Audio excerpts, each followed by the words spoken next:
Donc voilà, le cours que nous allons voir ensemble s'intitule Introduction au système d'exploitation. C'est un cours de 28 heures qui s'inscrit dans le cadre d'un module donc, global de 56 heures. Donc vous allez voir une partie avec nous, donc c'est ce cours, l'introduction au système d'exploitation en mi-semestre. Et dans le deuxième mi-semestre, vous allez continuer avec nos collègues, M. Futoli et Mme Batori. Voilà, ce cours, ou le plan de ce cours, sur, donc je vais vous demander s'il vous plaît de bien vouloir couper vos micros. Donc vous coupez s'il vous plaît tous vos micros.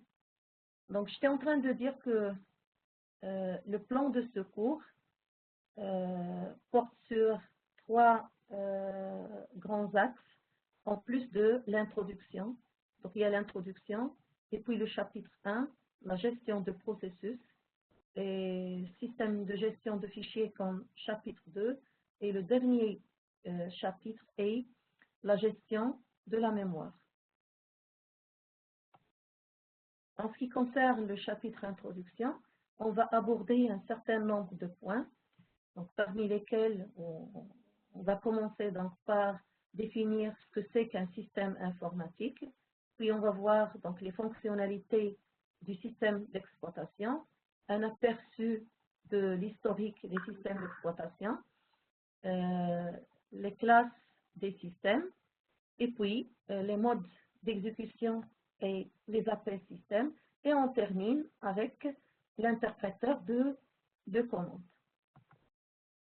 Donc, qu'est-ce que c'est qu'un système informatique? Un système informatique est un système qui est constitué de trois couches. Donc, la couche matérielle que vous voyez en bas sur le schéma, et puis la couche programme système, et puis la couche application. Donc, la couche matérielle, comme vous le savez, c'est tout simplement la couche qui contient les composants hard, donc les composants physiques et les microprogrammes, donc tout ce qui est en général, tout ce qui est hard, c'est les composants physiques de la machine. Et puis vous avez la couche programme système, donc il est constitué de ce qu'on appelle le système d'exploitation, en plus de compilateur, éditeur et interpréteur de commandes. Donc, les compilateurs, l'éditeur et l'interpréteur de commandes sont tout simplement des utilitaires. Donc, ils ne font pas partie du système d'exploitation. S'il vous plaît, il y a quelqu'un qui a laissé son micro activé. S'il vous plaît, qu'il désactive son micro. Chorok, s'il te plaît. Oui, madame. Qui a son micro activé.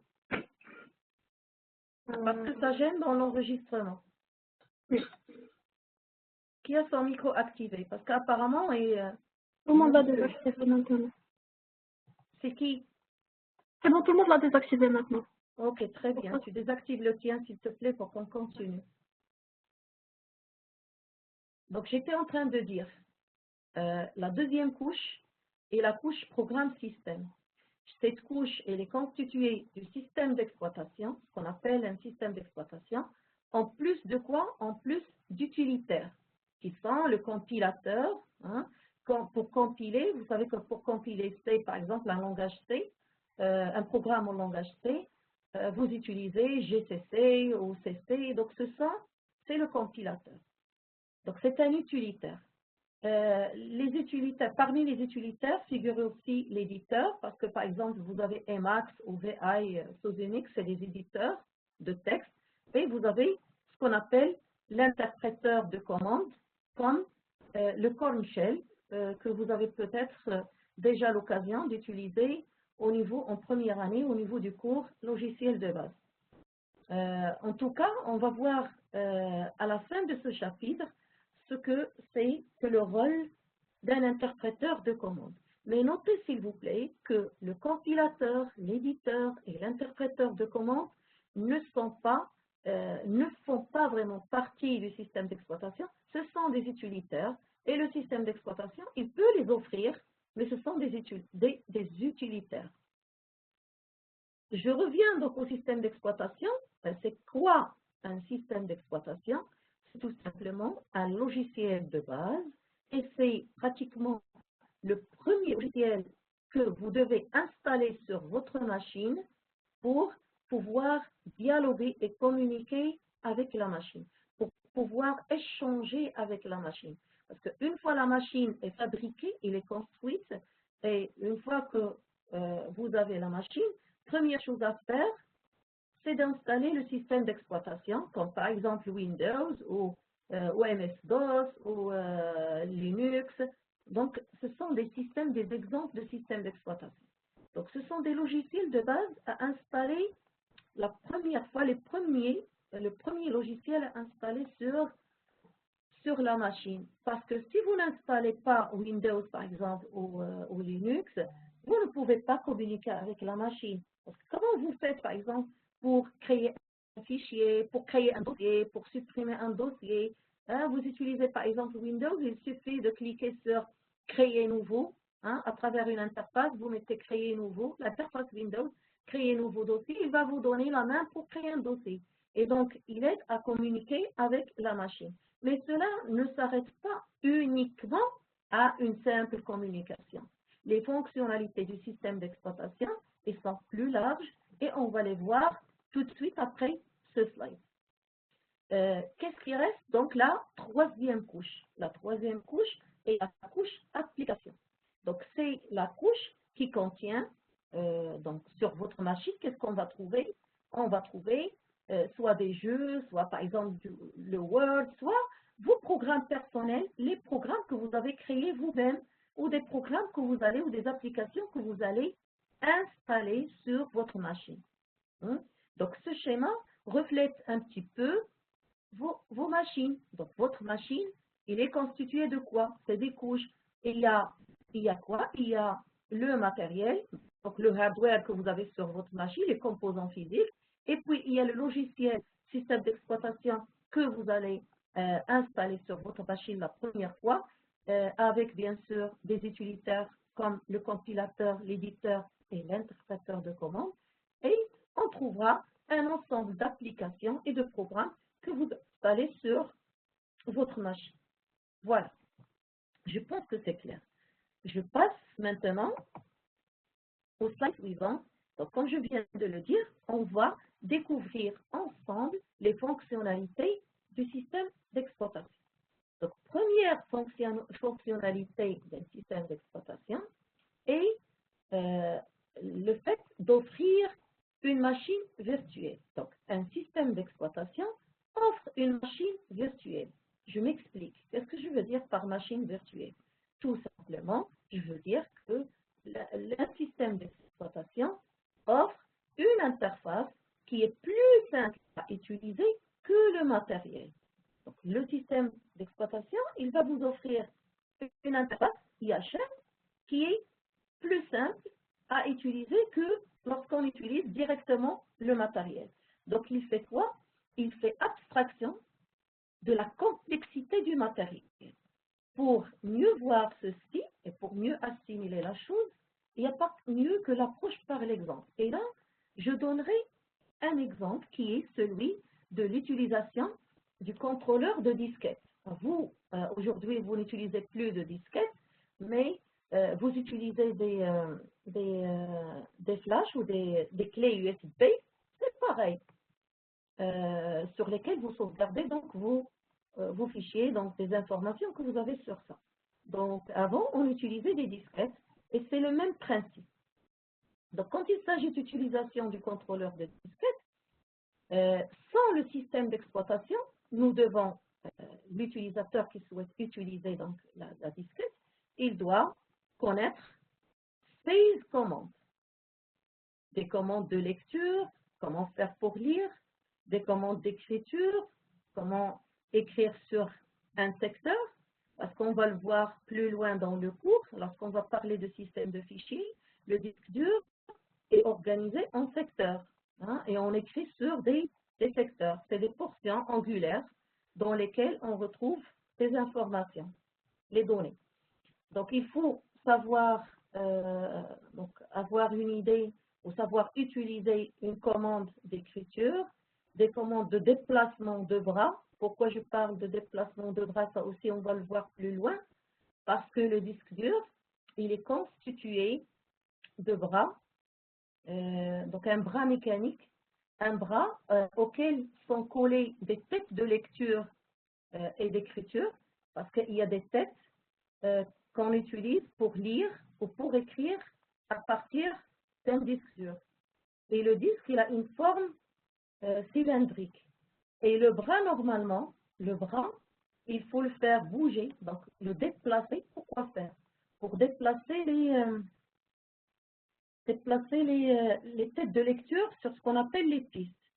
Vous allez m'excuser, je vais aller, donc nous avons un slide tout à fait dans la partie gestion de fichiers, mais je vais vous le montrer. Comme ça va être plus agréable que de parler comme ça, sans schéma. Je vais aller dans la partie fichier. J'ai un schéma. Voilà, le voilà. Donc là, vous voyez, donc ça, c'est un schéma qui illustre le disque dur. Vous avez là, c'est un ensemble, c'est un cylindre. Le disque dur, c'est un cylindre. Avec là des cercles.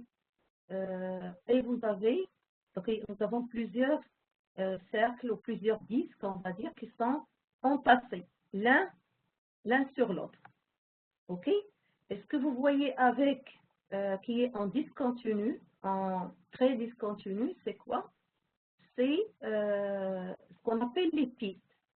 Donc, les pistes sur un disque donné, je peux avoir plusieurs pistes en fonction du rayon.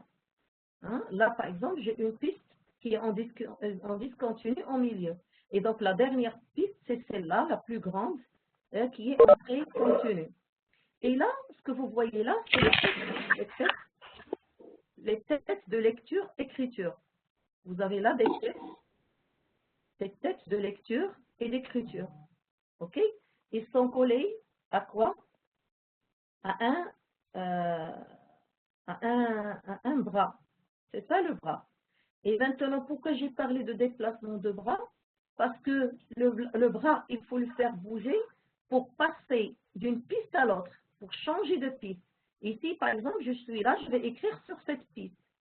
Et il faut reculer pour écrire sur la piste la plus grande, ou avancer pour écrire sur cette piste qui est la plus petite, par exemple. Est-ce que c'est clair? Donc, c'est pour cela que je parle de déplacement. Parce que comme ça, on se déplace sur les pistes pour écrire des données. OK? Et vous avez là ce qu'on appelle un secteur. Un secteur, c'est une portion angulaire. Et donc là, une portion qui contient bien sûr des données. Donc si c'est bon, je reviens en arrière. Je reviens là où on était.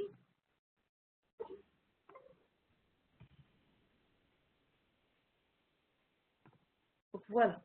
Donc j'ai dit, pour utiliser un contrôleur de disquette, il faut connaître 16 commandes.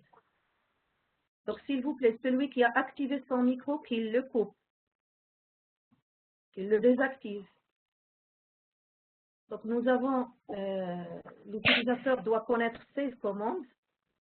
Une commande de lecture, d'écriture sur le secteur, de déplacement de bras, de formatage, etc. Un certain nombre de commandes. Il doit également connaître les paramètres de ces commandes. Et donc, c'est-à-dire, par exemple, une commande doit, s'il vous plaît, une commande, juste un moment.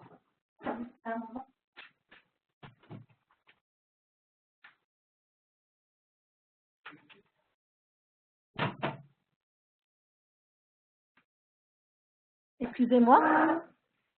Donc, j'ai dit, il doit également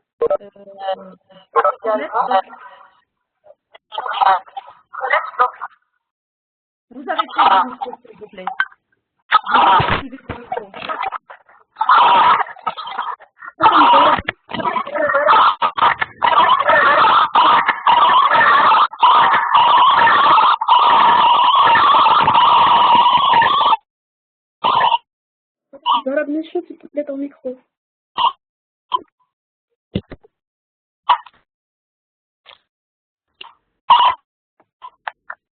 Michaud, est-ce que tu coupes ton micro? Je pense que je l'ai coupé. Coupe ton micro. Il n'y a pas que Fatima. Oui. Si, que ça t'aime ça. Si, je vois, hein, parce que toi aussi, mais bon, toi, tu. Je pense que maintenant, c'est bon. Non, il est toujours activé, il n'y a plus de bruit. Est-ce que vous pouvez désactiver les micros, madame, vous-même? Oui, normalement, je coupe, je suis en train de. J'ai coupé le.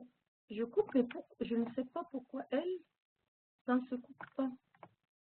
Parce que normalement, j'ai le droit de couper les micros. Oui. Je clique sur couper micro, et pourtant, ça ne marche pas. Couper le son. Je fais couper le son, mais sans. Ça marche pas, oui. sans Même le mien ne se coupe pas. Ah oui, oui. Elle, il essaye de couper le micro et ça coupe pas. Je ne sais pas quel souci elle a, mais d'abord, En tout cas, je continue, mais parce que sinon, c'est dérangeant. Oui. Donc, tant qu'il n'y a pas de son, c'est pas grave. Donc, je reviens, je partage de nouveau mon écran.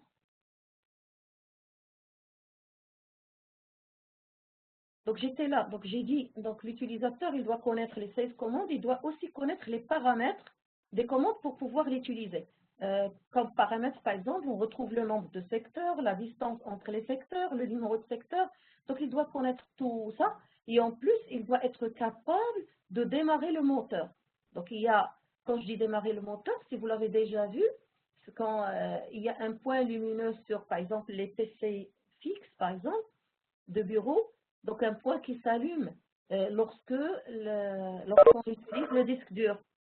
Et là, ça signifie que donc il y a que le moteur, il y a un moteur qui doit être démarré pour pouvoir utiliser le disque ou la disquette. Donc, comme vous le voyez, sans système d'exploitation, l'utilisateur il doit connaître tout ça pour pouvoir utiliser un disque ou un contrôleur plutôt de disquette. Mais avec le système d'exploitation, comme vous le savez, on n'a plus besoin de ça. Comme je l'ai dit tout à l'heure, il suffit de cliquer par exemple, dans le cas de Windows, de cliquer dans le menu sur ajouter, créer un nouveau dossier, et vous pouvez donc créer un nouveau dossier, vous pouvez donc le supprimer, vous pouvez utiliser l'éditeur, et donc je ne sais pas pourquoi je ne vois plus. Mon écran devient noir. Est-ce que vous m'entendez toujours? Oui, madame. Oui. Mais est-ce que vous voyez toujours le partage? Oui. Mais moi, je ne vois plus rien sur mon micro. Je ne sais pas pourquoi. J'ai un écran noir. Je ne sais pas qu'est-ce qui s'est passé.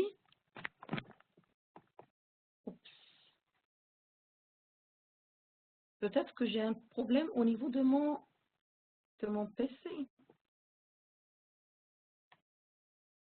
Bah, écoutez, ce que je vais faire, si ça ne marche pas,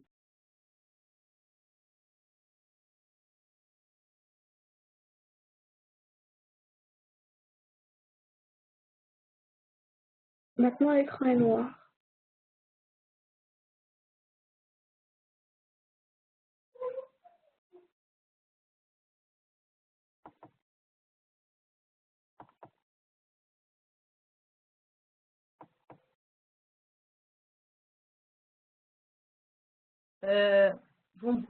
vous voyez maintenant mon... Oui.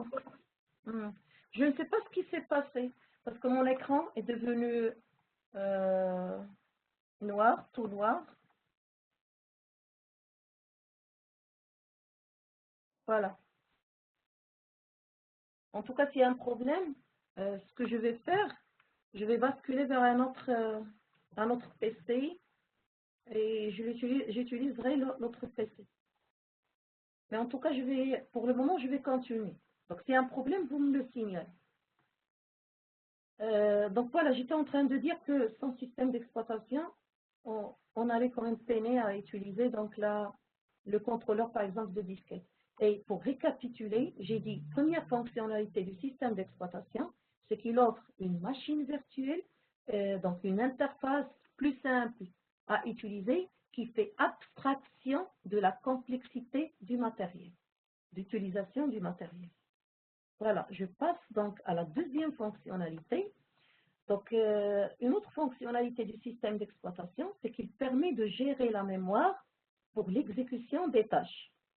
Donc, il permet de gérer la mémoire pour l'exécution des tâches. C'est lui donc qui gère, vous savez que pour exécuter des programmes, ce que je veux dire par tâche, c'est les programmes, les applications. Pour exécuter un programme, il faut le télécharger, il faut qu'il soit chargé en mémoire. Il est chargé en RAM pour qu'il puisse être exécuté.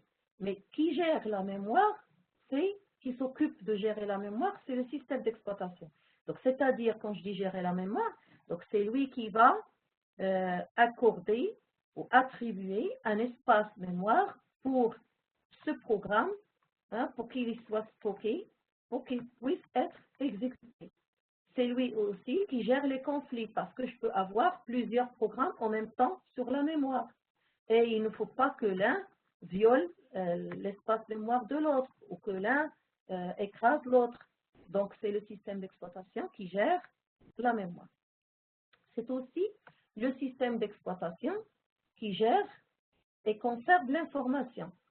Donc, tout ce qui est ce qu'on appelle système de gestion de fichiers, tout ce qui est gestion de fichiers, donc c'est le système d'exploitation qui le fait.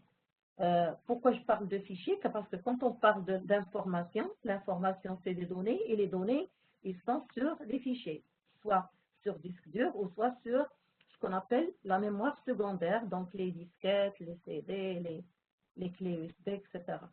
Donc, c'est lui aussi qui gère cette information, donc tout ce qui est lecture de l'information, donc lecture de fichiers, écriture de fichiers, etc., conserver donc pour la sauvegarde. Donc, tout ça, c'est le système d'exploitation.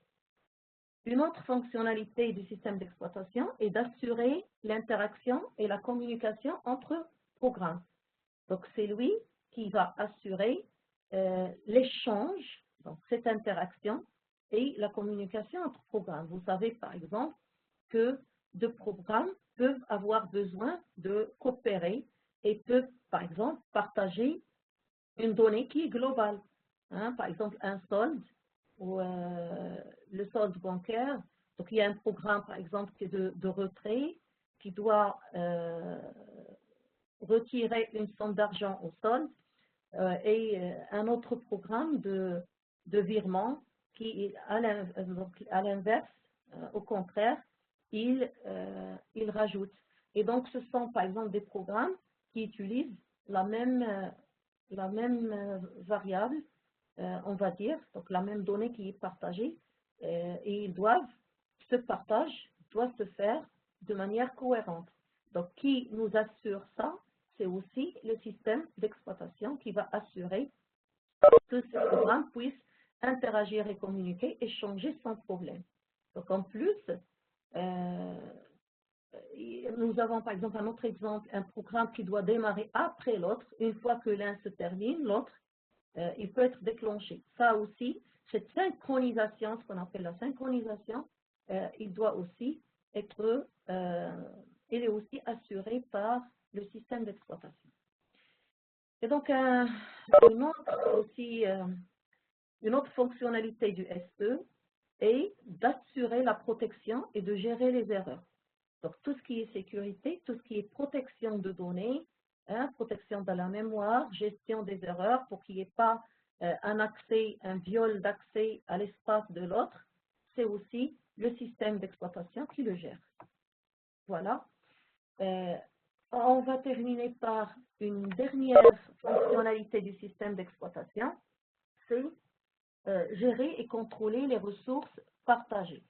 Donc, quand il s'agit de ressources partagées, c'est le système d'exploitation qui assure la gestion, qui assure leur gestion et le contrôle. C'est-à-dire, c'est le système d'exploitation qui va répartir les ressources entre les utilisateurs ou les programmes demandeurs. Par exemple, je prends le cas d'une imprimante. Lorsqu'on est en réseau, on peut se partager une même imprimante sur laquelle on imprime tous, hein, qu'on utilise tous pour imprimer. Et à un moment donné, on risque en même instant d'avoir deux personnes X et Y qui souhaitent imprimer. Est-ce que l'imprimante va imprimer pour les deux en même temps? Si c'est le cas, il va nous donner sur le papier un amalgame, donc une ligne du fichier X, une autre du fichier Y, et ça va être un amalgame. Et donc, qui va gérer ce conflit d'accès, c'est le système d'exploitation. Comment il fait, hein, comment il fait pour éviter, j'étais en train de dire que ça permet d'éviter le conflit d'accès aux ressources, et toujours dans le cas du partage d'imprimantes, comment il fait? Tout simplement, le système d'exploitation, c'est lui qui veille à verrouiller l'accès à l'imprimante lors de l'impression. Donc, quand il est lancé pour imprimer le fichier X, il sera verrouillé pour les autres. Et c'est lui aussi qui gère les tampons. Parce que quand on arrive en même temps, il y a deux requêtes qui arrivent en même temps, il va faire passer une à l'impression et la deuxième, il sera sauvegardé dans ce qu'on appelle les tampons ou les spools. Le spool d'impression, donc dans des tampons, il est comme s'il est dans une file d'attente et c'est lui qui va se charger de gérer cette file d'attente, donc à tour de rôle, de façon FIFO, pour faire passer les autres demandes, hein, pour satisfaire les autres demandes. Donc c'est clair. Donc si vous remarquez, nos prochains chapitres, ils sont liés à ça, parce que tout à l'heure j'ai parlé de la gestion de processus et j'ai parlé aussi de la gestion de fichiers et la gestion de la mémoire. Donc ce sont des chapitres qui sont en relation, hein, qu'on va voir par la suite, après ce chapitre d'introduction, ils sont en relation avec les fonctionnalités d'un système d'exploitation. Pour ne pas oublier, donc avant de vous donner un aperçu de l'historique, j'aimerais quand même vous dire qu'un système d'exploitation, on l'appelle aussi un système opératoire. Donc si vous entendez parler de système opératoire, eh bien, sachez que c'est tout simplement un système d'exploitation. Donc système opératoire, ça vient du mot en anglais. Je passe maintenant donc à l'historique. Vous devez savoir qu'il y a un nombre de générations de systèmes d'exploitation qui commencent par les premiers systèmes, qui sont des systèmes à tubes à vide, utilisent des tubes à vide, et qui sont, bon, les tubes à vide, tout simplement, si vous avez déjà eu l'occasion de voir les anciennes télévisions, par exemple, les postes téléviseurs, ils contenaient des tubes à vide, c'est des tubes en vitre. C'est comme des ampoules, vous savez, les ampoules, les médicaments qu'on peut avoir, hein, sous forme d'ampoule, bah, c'est comme ça, c'est tout à fait comme ça, c'est presque comme ça, la même forme presque. Ce sont des tubes à vide qui étaient utilisés dans les anciennes machines avant l'apparition des transistors. Parce qu'aujourd'hui, nos machines, ils sont conçues au moyen d'une autre technologie qui utilise les transistors. Mais avant, c'était des tubes à vide. Donc, je reviens à ce que j'étais en train de dire. Les premiers systèmes, ils utilisent des tubes à vide et ils datent de 1945 à 1955. Et puis la deuxième génération, c'est ce qu'on appelle les systèmes de traitement par l'eau, qui utilisent donc les transistors, et ils datent de 1955 à 1965. Vous avez après les systèmes multiprogrammés à temps partagé, qui utilisent par contre des circuits intégrés. J'ai dit tout à l'heure, aujourd'hui on utilise les transistors, excusez-moi, on utilise plutôt actuellement les circuits intégrés. Et donc là, cette génération, il va de 1965 à 1980. Nous avons également ce qu'on appelle les systèmes des ordinateurs personnels, LSI, hein, donc, qui sont apparus entre 1980 jusqu'à 1990, mais on continue quand même à utiliser ça. Donc cela ne s'est pas arrêté parce que la raison d'ailleurs, c'est que vous possédez tous des ordinateurs personnels. Hein. On a tous maintenant son propre PC. Et à la fin, nous avons ce qu'on appelle les systèmes micro-noyaux qui utilisent la technologie VLSI et qui sont apparus depuis 1990. Et bien là, je vous ai donné une idée grossière, on va dire générale, une brève idée sur les différentes générations des systèmes d'exploitation, mais on va tout de suite aller les voir, ou voir les détails, discuter les détails de chaque génération. Je commence donc par les premiers systèmes, ce qu'on appelle les premiers systèmes. En fait, simplement, ils étaient, comme je l'ai dit tout à l'heure, des machines à tube à vide qui étaient volumineuses. Et je pense que vous avez eu l'occasion de voir ça. Vous avez des photos sur votre cours architecture des ordinateurs en première année. C'est un cours dont j'avais préparé le polycopier et bon, je sais qu'il contient des photos. Et si vous regardez ces photos, donc ces machines étaient vraiment volumineuses et il occupait même des salles. Hein. Une machine occupait toute une salle. Il était occupé par une machine, surtout en forme de U. Ces machines étaient très fragiles et très lentes. Donc, ils sont très lentes, c'est-à-dire que le temps de calcul, il était très lent, il n'était pas rapide, c'est pas comme les processeurs d'aujourd'hui.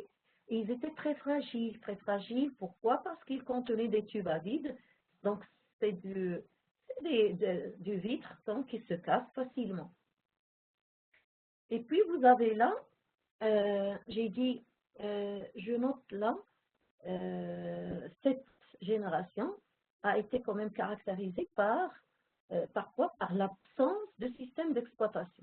Moi, j'ai dit la première génération des systèmes, c'est les premiers systèmes, mais en fait, à cette époque-là, on ne pouvait vraiment pas parler de système d'exploitation. Il n'y avait pas de système d'exploitation. C'était des machines à tube à vide, et c'était généralement, il y avait un opérateur dans la salle, ou une opératrice dans la salle, hein, une dame ou un monsieur, qui c'était des cartes enfichables, c'est-à-dire que c'est comme donc les prises électriques, c'est des cartes qu'ils enfichent dans la machine pour demander, par exemple, d'exécuter, par exemple, un programme et avoir donc les résultats. Mais il n'y avait vraiment pas de système d'exploitation. Les calculs à l'époque où ces machines étaient donc utilisées uniquement pour des calculs simples comme les tables de sinus et de cosinus. Donc, ils ne pouvaient pas faire grand-chose. Et la programmation était à l'époque en langage machine et qui se faisait sur des cartes enfichables, comme je viens de le dire, de le noter, ou des cartes perforées. Donc, les cartes perforées, c'est aussi des cartes sur lesquelles le programmeur, il écrit, et chaque fois qu'il écrit, lorsqu'il exprime donc son programme en langage machine, c'est des 0 et 1, cela se traduit sur la carte par un trou. C'est pour ça qu'on les appelle cartes perforées. Donc, c'est un trou. Cela dit, si l'on se rend compte qu'on s'est trompé, donc on ne peut plus corriger. C'est-à-dire qu'il fallait jeter à la poubelle cette carte perforée et aller reprendre, ressaisir son programme de nouveau. Et quand on jette à la poubelle, ça se traduit automatiquement par une perte d'argent. OK? Donc, ce n'était pas du tout accommode. Donc, c'est pas intéressant. Oui, une autre caractéristique, c'est que donc à l'époque, la construction, la programmation et la maintenance étaient effectuées par un seul groupe. Donc, c'était un seul groupe, le même groupe, qui construit le programme, fait la programmation, fait la maintenance, corrige. Donc, c'était un seul groupe. Il n'y avait pas vraiment de différence entre donc, les équipes qui vont travailler sur celui qui, par exemple, va faire la maintenance, celui qui va s'occuper de l'administration du système. Donc, c'était un seul groupe qui fait tout. Mais en plus, s'il y avait, pour accéder ou pour utiliser la machine, je vous demande quand même de noter ici à la fin ces deux grands inconvénients. Donc, j'ai expliqué les caractéristiques, mais ce qu'il faut retenir surtout au niveau de ce slide, c'est ces derniers que je vais expliquer. Hein, ces derniers points, ces deux derniers points. Et d'ailleurs, c'est pour ça que j'ai partagé avec vous le polycopier. Pourquoi je l'ai partagé? Pour que si jamais vous voulez l'imprimer, vous souhaitez l'imprimer, donc vous l'imprimez et vous pouvez prendre note sur le poly. Pourquoi? Parce qu'il y a des choses qui sont pas sur le poly et que j'explique. Parfois des justifications, je justifie, et je justifie oralement. Et vous en aurez besoin pour les questions de cours, par exemple à l'examen. Donc vous pouvez, ce que je justifie, vous pouvez le noter sur votre fichier et sur votre poly, les notes de cours, ou soit si vous n'avez pas d'imprimante ou vous souhaitez ne pas imprimer, vous pouvez tout simplement, je vous ai envoyé un fichier PDF, donc vous pouvez utiliser le PDF pour noter avec votre fichier PDF. C'est-à-dire que vous pouvez, je pense que vous savez l'utiliser, il suffit de le surligner par exemple, ou d'écrire un commentaire. Mais bon, sinon, le plus simple, vous pouvez prendre donc à côté de vous, donc prendre une petite feuille et vous notez tout simplement le numéro 9. On est au slide 9 et donc sur 9, vous notez par exemple les deux choses, les notes. Hein, donc ce que vous estimez intéressant à noter, vous le notez sur une feuille, vous mettez slide 9 pour le repérer. Là, par exemple, j'ai dit les deux derniers, vous pouvez mettre les deux derniers. Donc, si vous voulez réviser, vous rafraîchir la mémoire pour l'examen, par exemple. Donc, voilà, je ferme cette parenthèse et je reviens donc à l'explication du cours. Donc, j'ai dit, c'est pour cette génération, les premiers systèmes, il faut noter qu'un inconvénient, hein, l'un des inconvénients, c'est que les systèmes étaient mono-usagers, c'est-à-dire mono-utilisateurs. Et ça veut dire quoi? Ça veut dire que le système ne peut pas être utilisé par plusieurs utilisateurs à la fois. Vous savez que, par exemple, si je prends le cas de Linux, donc que vous avez au Unix, que vous avez utilisé l'année dernière, au niveau du cours logiciel de base, vous utilisez Unix et vous vous connectez tous, hein, avec le login et le mot de passe, vous vous connectez tous à la même machine Unix. Donc, vous vous connectez à la même machine. Et vous êtes plusieurs utilisateurs à la fois qui utilisent la machine. Cela n'est pas le cas dans le cas d'un système mono-utilisateur. Mono-utilisateur, c'est-à-dire à la fois, il y a, à un instant donné, il y a un seul utilisateur qui utilise la machine. Et cet utilisateur, à l'époque, dans le cas des premiers systèmes, il devait réserver la machine. Et c'est-à-dire que celui qui souhaite exécuter son job, donc sa tâche ou son programme, il doit réserver la machine à l'avance. Donc, il réserve, par exemple, pour aujourd'hui, de 10h à midi. Et donc, l'opératrice ou l'opérateur de la salle qui s'occupe de la salle, la personne qui s'occupe, il va lui réserver une plage horaire.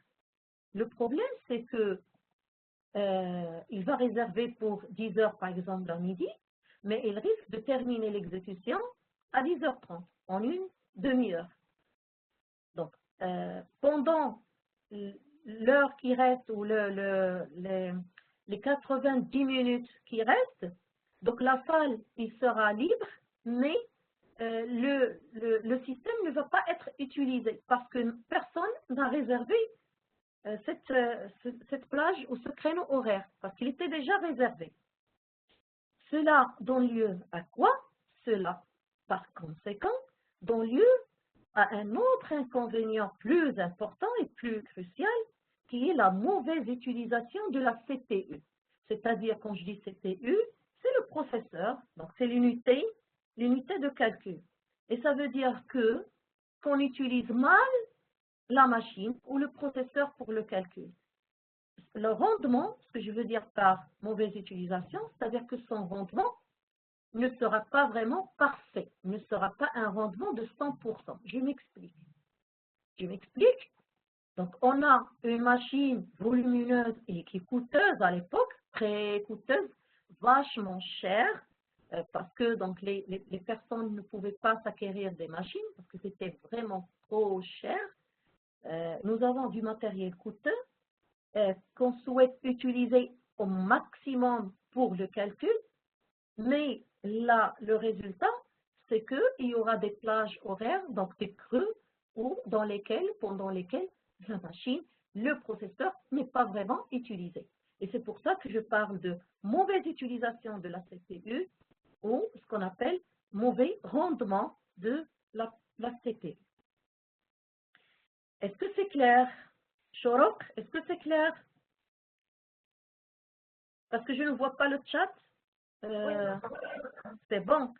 Si c'est bon, bah écoutez, vous allez voir que en discutant des autres générations, vous allez voir que ce souci ou ce problème de mauvaise utilisation de la CPU, c'est lui qui était derrière, c'était un souci, et c'est lui qui était derrière l'évolution des systèmes d'exploitation.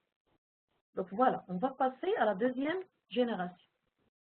La deuxième génération, ce qu'on appelle les systèmes de traitement par lot, de 1955 à 1965, c'est des machines, ce sont des machines à transistors qui sont fiables parce qu'on n'a plus cette fragilité, mais par contre qui demeurent coûteuses et chères. La programmation à l'époque commençait à se faire en Fortran et assembleur. Hein, on a dit tout à l'heure qu'on a commencé par la programmation machine, en langage machine, c'est-à-dire la programmation binaire en des 0 et 1. Là, on a passé donc au Fortran et assembleur. Les premiers logiciels de base qui étaient utilisés à l'époque, c'était donc ce qu'on appelle le chargeur et le compilateur Fortran. Donc, retenez que j'ai dit tout à l'heure, il n'y avait pas de système d'exploitation. Et donc, les premiers systèmes d'exploitation, les premiers logiciels de base, ils sont apparus vers 1955 avec les systèmes de traitement par lot. Et c'était comment? C'était très simple, sous forme d'uniquement un chargeur et un compilateur Fortran. Donc, un chargeur qui va charger le programme et un compilateur qui compile, mais uniquement quel programme? Les programmes Fortran, en Fortran. À l'époque aussi, on a commencé à distinguer, donc il y avait distinction, hein, on a commencé à distinguer entre opérateurs, constructeurs, programmeurs et utilisateurs. Donc, c'était plus uniquement donc, le même groupe qui fait tout, donc c'était uniquement les programmeurs qui programment, et ce sont eux aussi les utilisateurs. Il écrit son programme pour l'utiliser. Ça, c'était avec la première époque, hein, lors de la première époque. Là, avec cette génération, on a commencé à distinguer entre programmeurs, utilisateurs et constructeurs et opérateurs. C'est-à-dire, donc il y a le constructeur qui construit la machine, donc constructeur par exemple IBM qui a construit donc les machines et tout ça, ou a construit le système, et le programmeur qui va programmer, écrire un programme, et l'utilisateur qui n'est pas nécessairement le programmeur qui va exécuter le programme pour l'utiliser, et l'opérateur qui s'occupe de la gestion de la salle système, qui est là dans la salle et qui devrait répondre aux requêtes des différents intervenants. Et comment on fait à l'époque? Cela se passait, donc comment on arrive à exécuter ces programmes? Cela se passe à travers la soumission de travaux. C'est-à-dire qu'au lieu de réserver la salle, au lieu d'aller réserver la salle et de réserver l'accès pour programmer, pour exécuter plutôt, on soumet un travail. C'est-à-dire on passe à la salle et on rend son travail sous forme de carte. Hein. Sur une carte, on met son travail, ou sur un ensemble de cartes, on met son travail et on le soumet à qui? À l'opératrice ou l'opérateur de la salle. Celui qui s'occupe de la salle, on lui donne notre travail sur des cartes ou des bandes magnétiques. Et après, c'était l'opérateur qui s'occupait de quoi? De l'enchaînement, hein, l'enchaînement des travaux. Donc, comme il y en a plusieurs qui vont soumettre leurs travaux, X, Y et Z, donc il prend le travail de X qui est arrivé en premier, donc il le fait passer pour exécution. Une fois qu'il se termine, il va faire passer le travail de Y qui est venu. Donc, c'est lui qui gère cette file d'attente des travaux. Et le concerné, il devrait normalement repasser à la salle pour revenir chercher ses résultats, les résultats d'exécution. Mais là aussi, même si on a fait comme ça, pourquoi on a fait comme ça? On a fait comme ça pour éviter quoi? Le problème de réservation de salles qui donnait lieu à un problème d'heures creuses, hein, ou dans lesquelles la machine ou la CPU restait sans utilisation. Donc, on a essayé de résoudre ce problème, mais quand même, on n'a pas vraiment résolu totalement le problème de l'inactivité de la CPU, du rendement, en fait, le problème du mauvais rendement de la CPU. Pourquoi? Parce que, notez là aussi que l'inconvénient majeur c'est ce dernier, c'est qu'il y avait toujours un mauvais rendement de la CPU. À cause de quoi? Parce que, à cause de la CPU qui restait inactive lors de la préparation. Je m'explique. Lorsqu'un travail se termine, on va faire passer tout de suite l'autre, le deuxième. Et donc, on pense que la machine, il ne va pas rester inutilisée. Mais quand même, ce moment, ce qu'on appelle le moment de préparation, c'est le moment où l'opératrice ou l'opérateur, il va retirer la première carte et il va aller chercher la deuxième carte, la carte du travail suivant, pour le passer en exécution. Mais ce moment de préparation, il demeure quand même, c'est un moment mort où la CPU n'a pas été utilisée. Alors qu'aujourd'hui, parce que quand l'opérateur il va se déplacer, ça pourrait prendre, je ne sais pas, 1 minute, 2 minutes, même 30 secondes, alors que vous savez, aujourd'hui, on fait des calculs en des laps de microsecondes ou de nanosecondes, hein, vous voyez. Donc, il y avait toujours un problème d'inactivité de la CPU lors de la préparation et donc un problème de mauvais rendement, mauvaise utilisation de la CPU. Cela a donné lieu à quoi? À ce qu'on appelle le traitement par l'eau comme solution. On va le voir tout de suite. Qu'est-ce que c'est qu'un traitement par l'eau ou traitement batch? Dans le traitement par l'eau, nous avons plusieurs travaux qui sont sur bandes magnétiques, donc qui sont sauvegardés sur des bandes magnétiques et qui seront exécutés consécutivement par l'ordinateur et non pas par l'opérateur ou l'opératrice. Donc, l'enchaînement va être automatique. Donc, ça va être l'ordinateur qui va, une fois qu'un travail se termine, il va faire passer le travail suivant qui est sur bande magnétique. Et comme vous le voyez sur l'illustration, sur le schéma, vous avez quoi? Vous avez, à l'époque, il y avait IBM qui a proposé la IBM 1401, la machine, hein, IBM 1401, et puis l'IBM 7094. Et donc, c'était la 7094 qui était utilisée pour le calcul, le vrai calcul, qui était donc la machine principale. Et cette machine, il fait quoi? Comme vous le voyez sur le schéma, nous avons des bandes magnétiques. Donc, il va commencer par exécuter, par exemple, celle-là, le premier travail. Une fois qu'il termine, il passe au deuxième travail automatiquement pour gagner du temps et ne pas perdre du temps de préparation par l'opérateur ou l'opératrice. Et on avait de l'autre côté la 1401 et la 1401 aussi, donc des deux côtés, c'était pour traiter les entrées-sorties. C'est-à-dire, c'est pour, comme vous le voyez sur le schéma, celle-là, il reçoit les cartes, donc il les met sur bande magnétique, ok? Et donc, les bandes sont traitées par 7094. Les résultats reçus, donc on va passer aussi la bande magnétique ici, et on va, par exemple, imprimer les résultats directement.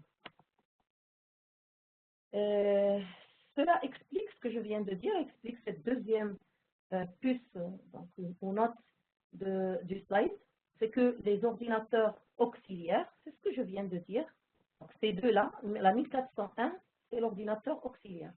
Donc les ordinateurs auxiliaires, ils étaient utilisés pour la lecture des cartes et l'impression. Pourquoi on utilise ça? Parce qu'ils sont des opérations lentes, donc des opérations qui prennent beaucoup de temps. Tout ce qui est entrée sortie prend beaucoup de temps et ce n'est pas vraiment important, ce n'est pas le calcul pur. C'est pour ça qu'ils ont séparé, ils ont prévu des machines pour les entrées-sorties, la lecture, l'écriture, et des machines pour le calcul. Et là, on a commencé à avoir le premier système d'exploitation, qui est quoi? Tout simplement un moniteur pour l'enchaînement automatique des travaux. Parce que, comme on a voulu ne pas avoir un problème de préparation par l'opérateur, on a chargé la machine de l'enchaînement. Et donc, c'est la machine qui doit faire l'enchaînement automatique. Donc, pour faire l'enchaînement automatique, il va falloir avoir un programme, tout simplement. Donc, un programme qui va faire l'enchaînement automatique. Ce programme, c'est ce qu'on appelle le moniteur. Et là, on peut parler du premier système d'exploitation. Pourquoi? Parce que, vous savez, le système d'exploitation, on a dit, il offre des fonctionnalités. On a dit que c'est un logiciel. Et un logiciel, c'est quoi? C'est tout simplement un ensemble de programmes. C'est plusieurs programmes. Donc, au début, on a commencé par un programme qui fait l'enchaînement automatique qu'on appelle le moniteur. Donc, je passe. Je continue toujours en parlant de traitement par l'eau. Les premiers systèmes moniteurs qui existaient à l'époque sont le FMS, donc Fortran Monitor System, et le IB6, IBM 7094, qui était utilisé pour les entrées, sorties, donc les lectures et les écritures.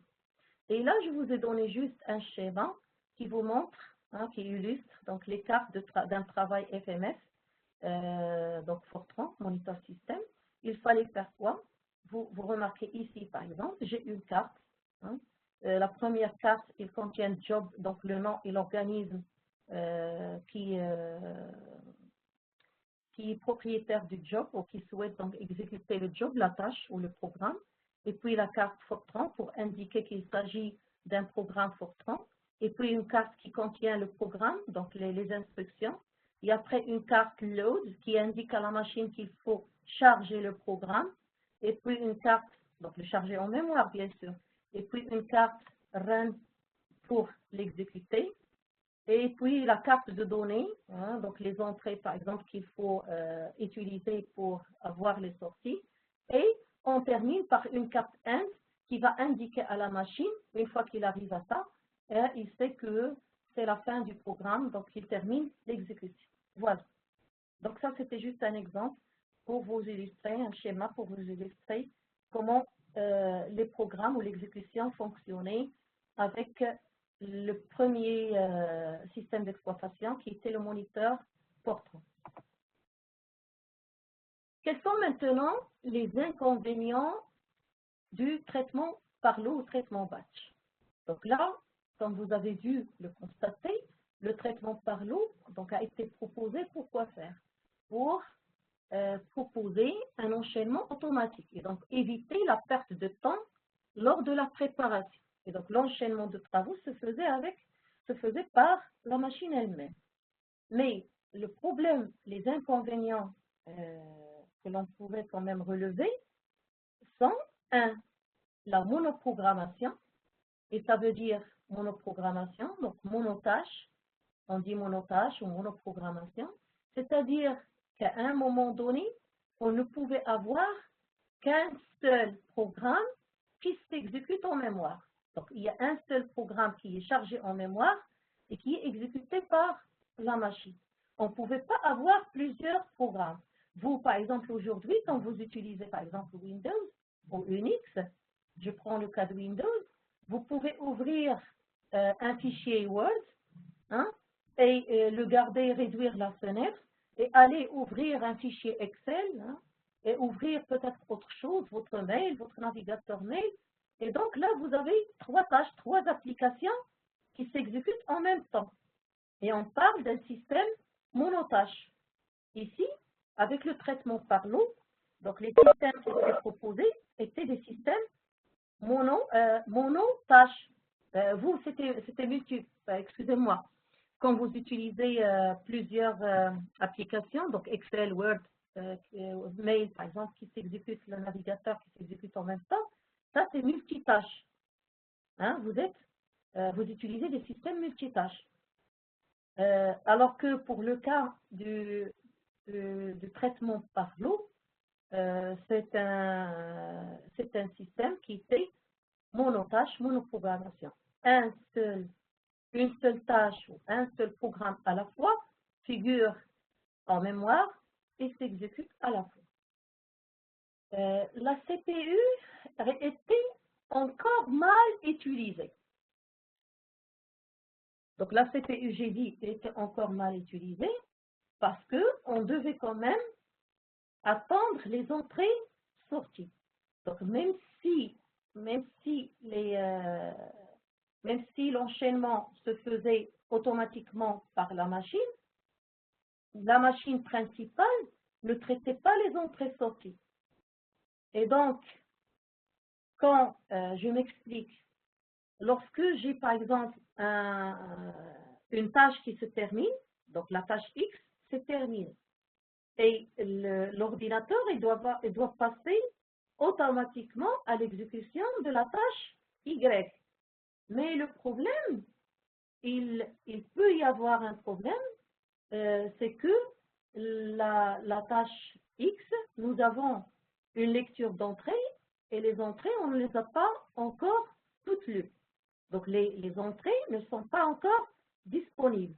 On attend la fin de la lecture. Donc là, j'attends la fin de la lecture. Si, par exemple, la machine principale de calcul souhaite passer la tâche Y, et la tâche Y, la passer en exécution, donc l'exécuter. Et la tâche Y, il est en train de lire, il n'a pas encore toutes les entrées, eh bien, la CPU principale restait inactive. C'est-à-dire qu'il ne va pas faire de calcul parce qu'il attend que la lecture soit prête pour qu'il puisse exécuter. Et il ne pouvait pas aller exécuter un autre travail, le travail suivant, le travail Z par exemple. Vous voyez ce que je veux dire? Donc il y avait toujours un problème de CPU mal utilisé. Et un autre inconvénient, c'est qu'on se trouvait avec des machines incompatibles et des systèmes différents. Parce que comme je l'ai expliqué, on fonctionnait, donc on travaillait avec 7094 et 1401. La première pour le calcul scientifique, les équations différentielles par exemple, et la deuxième pour tout ce qui est traitement commercial, prix, impression, etc.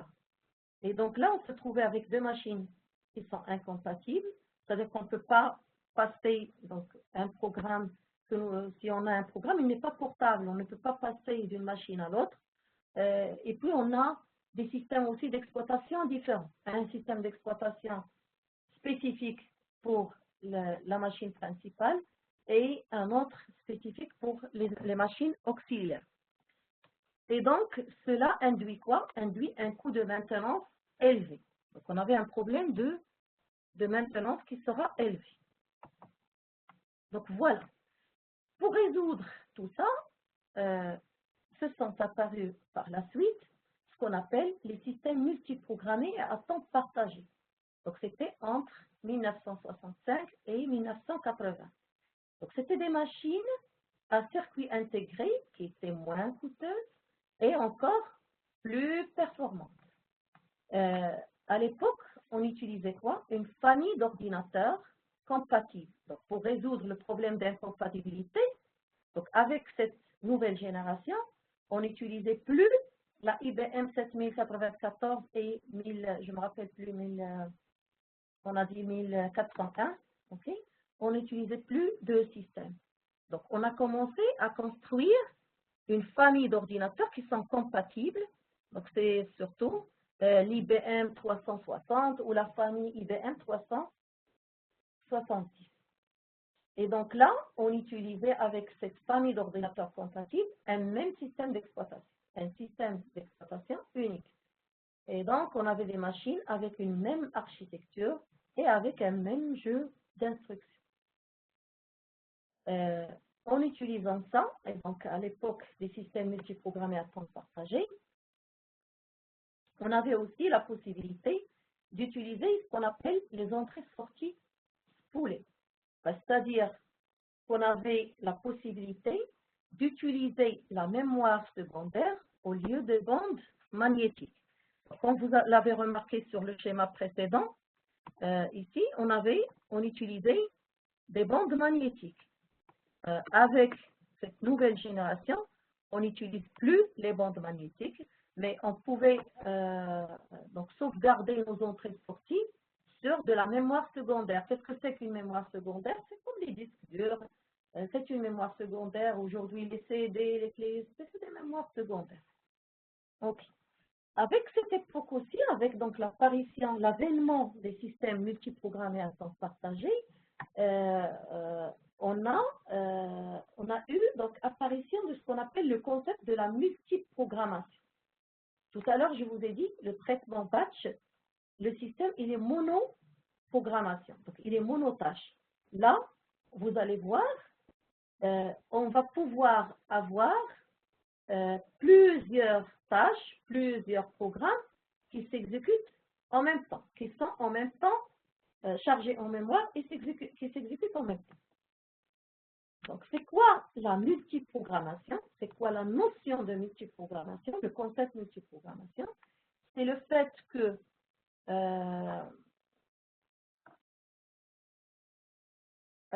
c'est l'exécution d'une autre tâche. Cela, donc le principe, il se base sur quoi? Sur l'exécution d'une autre tâche si celle-ci en cours attend une entrée-sortie. Je vous ai expliqué tout à l'heure, je vous ai dit, multiprogrammation, c'est que je peux avoir quoi? Je peux avoir plusieurs tâches qui s'exécutent à la fois.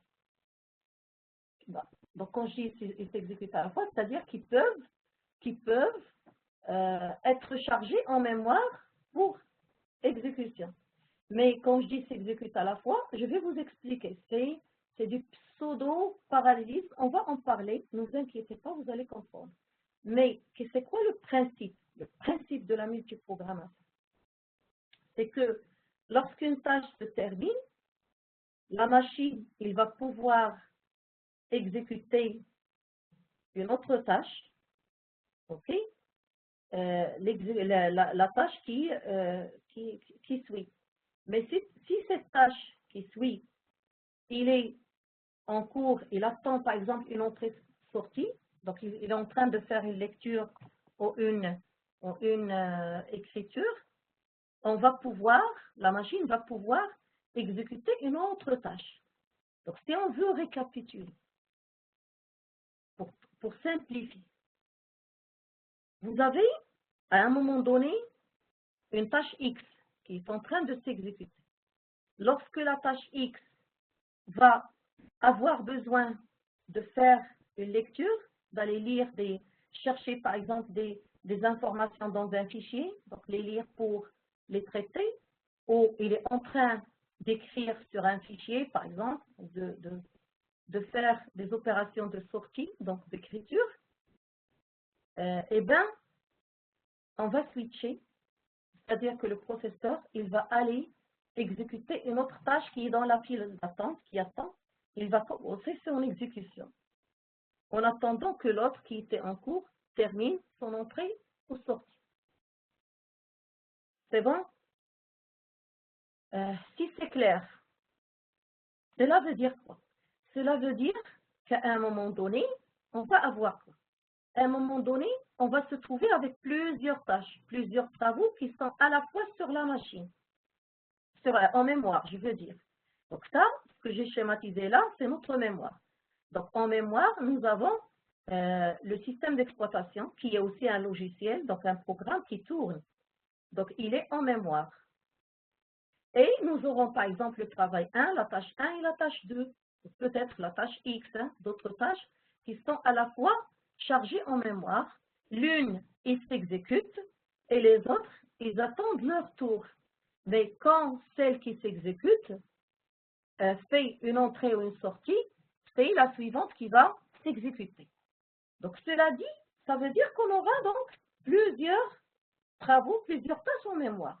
Et là, il y a un problème, puisqu'ils vont accéder tous en mémoire, donc il va falloir répartir la mémoire entre eux, donc entre elles, les tâches, hein, entre les jobs, hein, eux.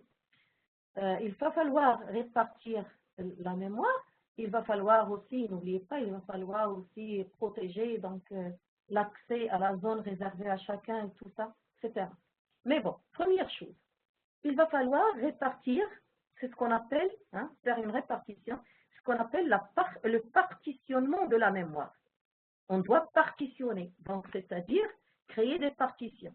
Ceux qui l'ont déjà fait, ceux qui configurent leur machine, ben, ils savent qu'on peut, par exemple, répartir une machine en deux partitions, la partition C, la partition D. Donc ça, c'est le disque dur. Mais ici, pour la mémoire, hein, pour la RAM, aussi, c'est le système d'exploitation, normalement, qui va partitionner la mémoire. Il va créer des partitions, des zones mémoire. Et comme ça, parce que plusieurs tâches, ils peuvent être à la fois en mémoire centrale. Et chacune, il va être dans une partition. Par exemple, ici, on voit sur le schéma, ça, c'est la partition réservée au travail 1, hein, à la tâche 1. Et ça, une partition plus grande pour le travail 2, parce que ça dépend de la nature des travaux. Il y a une tâche qui est petite, qui n'a pas besoin de beaucoup de mémoire, une tâche qui a besoin de plus de mémoire.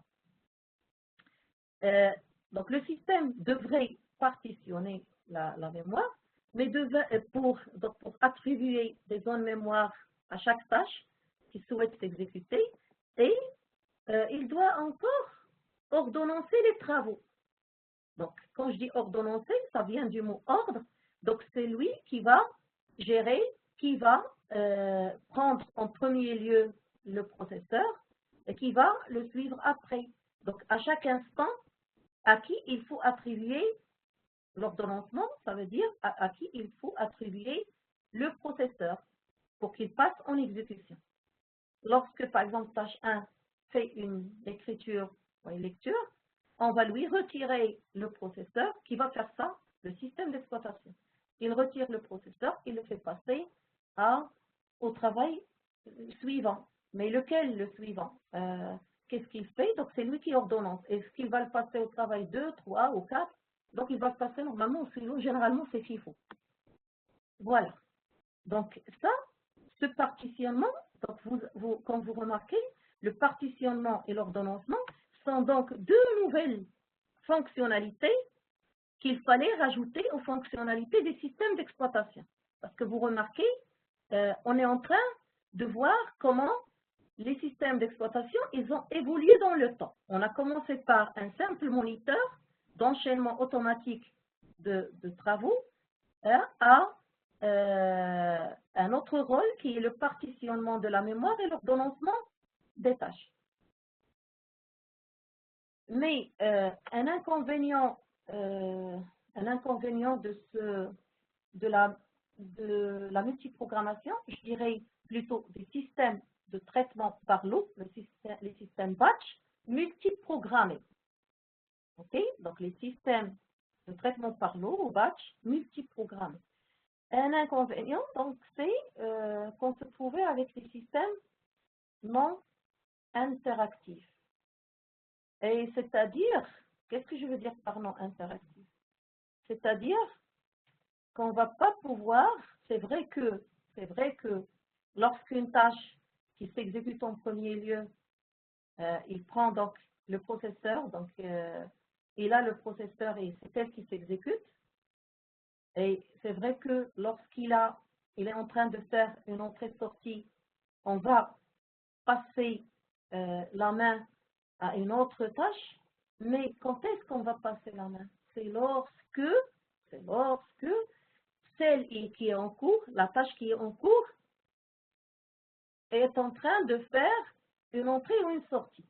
Et ça veut dire, si la tâche numéro 1 n'a pas d'entrée de sortie, et il a besoin d'1 heure pour s'exécuter, eh bien, il va prendre 1 heure pour s'exécuter. Et la deuxième tâche suivante, donc la tâche suivante, la tâche 2, ne va pouvoir avoir la main pour s'exécuter qu'après 1 heure. Ou lorsque la tâche 1, par exemple, après un quart d'heure, c'est quand, par exemple, la tâche 1 ou la tâche 1 est en train de faire une entrée-sortie. C'est bon? C'est pour ça qu'on dit, donc on a des systèmes non interactifs. Ce n'est pas interactif. Pourquoi on utilise le mot interactif? Parce que quand vous vous loguez, quand vous vous connectez, par exemple, tous à Unix, au niveau du cours, par exemple, logiciel de base, et vous lancez, par exemple, un programme C, vous avez rapidement le résultat. Et donc, le système, il est interactif. Pourquoi il est interactif? Parce que Unix est un système à temps partagé. Ça s'appelle les systèmes à temps partagé. Donc, il vous répond rapidement. Et on a l'impression que nos tâches s'exécutent en même temps. La tâche de l'utilisateur 1, de l'utilisateur 2. Donc, j'envoie une requête, j'envoie une commande, et tout rapidement, je vais avoir le résultat. Et donc, on peut comprendre que la machine est en train d'exécuter pour nous tous à la fois. D'ailleurs, donc c'est pour ça que j'ai parlé de système à temps partagé. Je vais vous expliquer ça, je vais vous expliquer qu'est-ce qui se passe. Mais juste pour terminer ce slide, donc j'étais en train de dire que les systèmes, un inconvénient des systèmes de traitement par lot au batch multiprogrammés, c'est qu'ils sont des systèmes non interactifs. Donc, pour résoudre pour pallier, remédier à cet inconvénient, on avait pensé à ce qu'on appelle les systèmes à temps partagé et dont je viens de parler maintenant. C'est le cas, par exemple, d'Unix et que l'on va voir tout de suite. Qu'est-ce que c'est qu'un système à temps partagé ou time sharing? Donc, c'est un système qui consiste en le partage de l'unité centrale, donc de la CPU, du processeur. Il est partagé entre plusieurs tâches, plusieurs programmes, par quantum de temps. Par quantum de temps. Donc, c'est quoi un quantum de temps? C'est une tranche de temps, un laps de temps très petit. Donc, un laps de temps, pendant un quantum de temps, qu'est-ce qui se passe? La machine, franchement, ou réellement, n'exécute pas pour tout le monde à la fois. Il exécute les tâches une par une. Mais qu'est-ce qu'il fait? Il a par exemple 3 tâches. 1, 2, 3. Il va donner un quantum de temps pour exécuter la tâche 1. Une fois le quantum expire, il va passer à la tâche 2. Une fois le quantum expire, il va passer à la tâche 3. Une fois le quantum expire, il va revenir de manière circulaire donc à la tâche 1. C'est comme s'il gère une file d'attente, 1, 2, 3. Il donne un quantum à 1, un quantum à 2, un quantum à 3, et puis il revient. Un quantum à 1, un quantum à 2, un quantum à 3. Si par exemple 2 se termine, c'est bon. Donc il va donner un quantum à 3, et puis un quantum à 1, un quantum à 3, etc. C'est clair? Et là, franchement, on n'a pas vraiment un traitement ou une exécution simultané, je l'ai mis entre guillemets, parce que ce n'est pas vraiment simultané. La réalité, ce n'est pas simultané. C'est pas parallèle, c'est du pseudo-parallélisme. Mais comme le quantum il est petit, on a l'impression que la machine exécute nos programmes simultanément. Mais elle, il fait une répartition par quantum.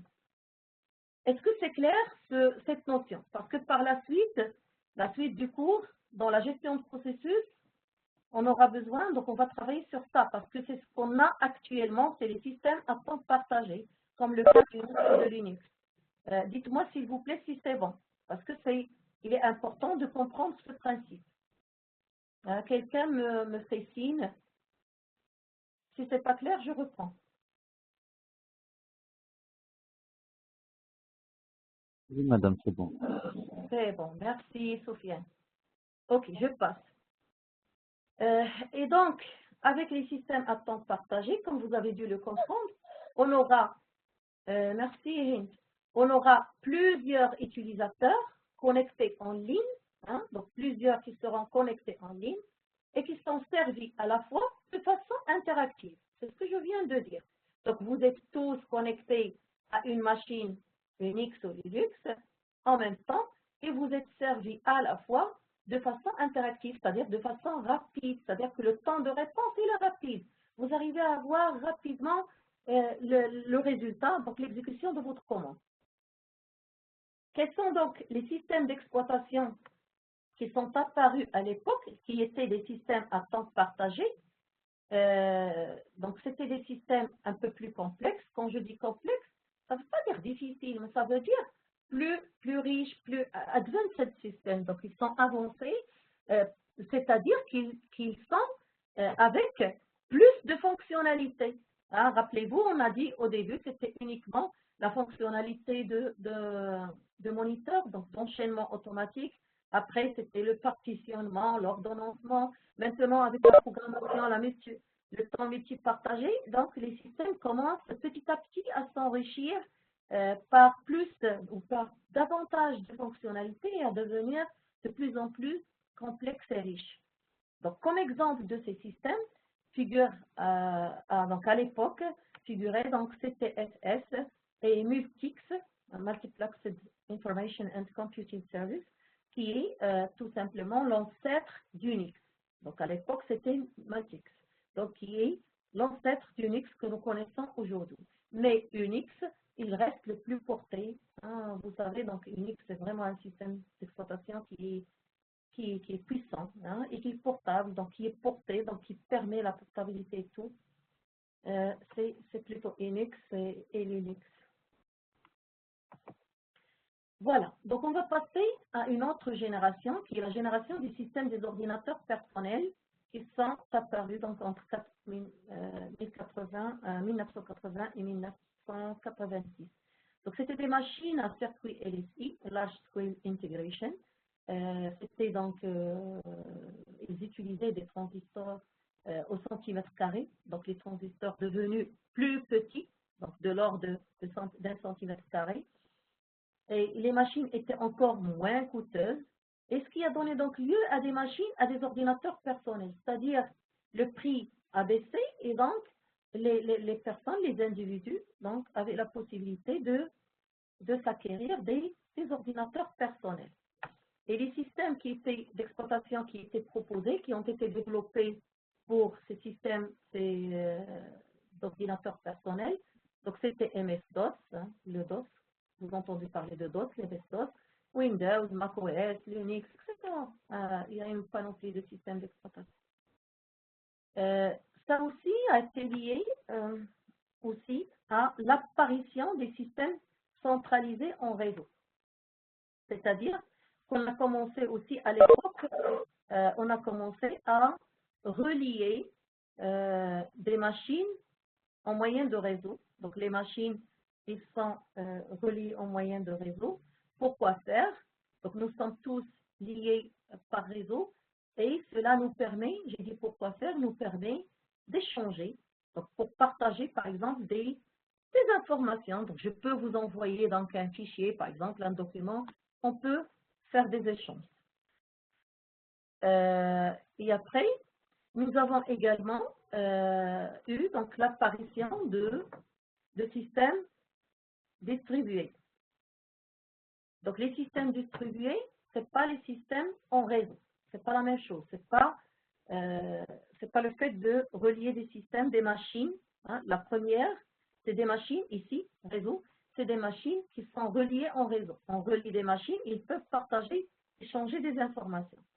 Mais là, les systèmes distribués, nous avons un domaine et ça veut dire que le système d'exploitation, hein, il est réparti, il est distribué sur un domaine, un ensemble de machines, sur 3 machines par exemple, ou 4 machines. Je m'explique.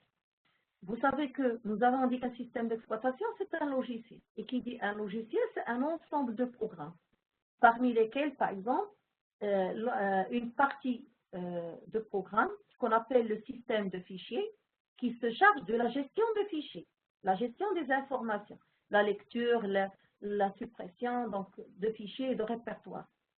Donc, c'est un ensemble, c'est un ensemble de parties, donc le système d'exploitation, c'est un logiciel, donc c'est un ensemble de fonctionnalités. Mais je peux, dans les systèmes distribués, le système sera réparti, c'est-à-dire que j'aurai la partie qui gère les fichiers, les systèmes donc répartis, il est, j'ai dit la partie qui gère plutôt les fichiers, j'ai dit, donc il sera sauvegardé par exemple sur la machine 1. Et une autre partie qui gère autre chose, la mémoire par exemple, il est sur la machine 2. Et je peux avoir sur la machine 3 également le système de fichiers. Ça va servir à quoi? C'est-à-dire, quand il y a un problème, quand il y a une panne au niveau de la machine 1, donc la machine 3, il va être utilisé pour la gestion de fichiers. Mais tout ça reste transparent à l'utilisateur. Donc le système, il est distribué, le système d'exploitation, le logiciel, il est distribué sur un domaine, sur plusieurs machines. Ça garantit, j'ai dit, la tolérance aux pannes, par exemple. Mais quand l'utilisateur, donc quand il utilise le système, tout ça reste transparent à lui. Il ne va pas savoir que c'est réparti. Donc voilà. Tout ce que j'ai expliqué, en fait, il était là. Je vais essayer de récapituler rapidement. Donc, dans les systèmes d'exploitation en réseau, comme le cas de Windows, par exemple, ou Linux, nous avons chaque machine, il a son propre système d'exploitation. Chaque machine, il a son propre système d'exploitation. Donc, le système d'exploitation, il est installé sur la machine. Sauf que les machines, ils sont reliées en réseau. OK? Et donc, il y a possibilité de connexion à des machines distantes. Donc, à partir de ta machine, tu peux te connecter à une autre machine, la machine de l'autre, pour faire, par exemple, des transferts de fichiers, pour échanger, par exemple, des fichiers. Et donc, la machine, il peut aussi être utilisée par plusieurs utilisateurs. C'est-à-dire, chacune des 10 machines, par exemple, qui sont reliées en réseau, on peut créer plusieurs utilisateurs, comme on le fait sur votre machine. Alors, vous pouvez mettre plusieurs noms d'utilisateurs. Chacun, il ouvre sa session pour accéder à la machine. Donc, la machine restera accessible et donc utilisable par plusieurs utilisateurs. Donc, je vais récapituler aussi pour système réparti ou distribué. Donc, un système réparti, j'ai dit, il est réparti sur un domaine. C'est comme si on a une machine virtuelle à plusieurs processeurs. Donc, au lieu d'avoir une seule machine, nous avons par exemple 4 machines. Et donc 4 machines, chacune avec son processeur. C'est comme si on a une seule machine virtuelle. C'est pour ça que je dis virtuelle, parce que franchement, ce n'est pas une seule machine qui contient le système d'exploitation. C'est 4 machines qui contiennent le système d'exploitation qui est réparti sur ces machines. Mais c'est comme si on a les 4 forment une seule machine virtuelle avec plus puissante, avec plusieurs processeurs. Et donc, comme j'ai dit tout à l'heure, nous avons transparence à la localisation des ressources. Donc, j'ai dit l'utilisateur, il ne sait pas ce qui se passe derrière, il ne sait pas que c'est réparti. Donc, la localisation des ressources restera transparente pour l'utilisateur. Et nous avons également une garantie de fiabilité, de tolérance aux pannes. C'est ce que j'ai expliqué. J'ai dit, si la machine, par exemple, qui s'occupe de la gestion de fichiers, sur laquelle il y a le système de fichiers, est en panne, eh bien, on peut switcher vers la machine 3 qui va faire l'affaire.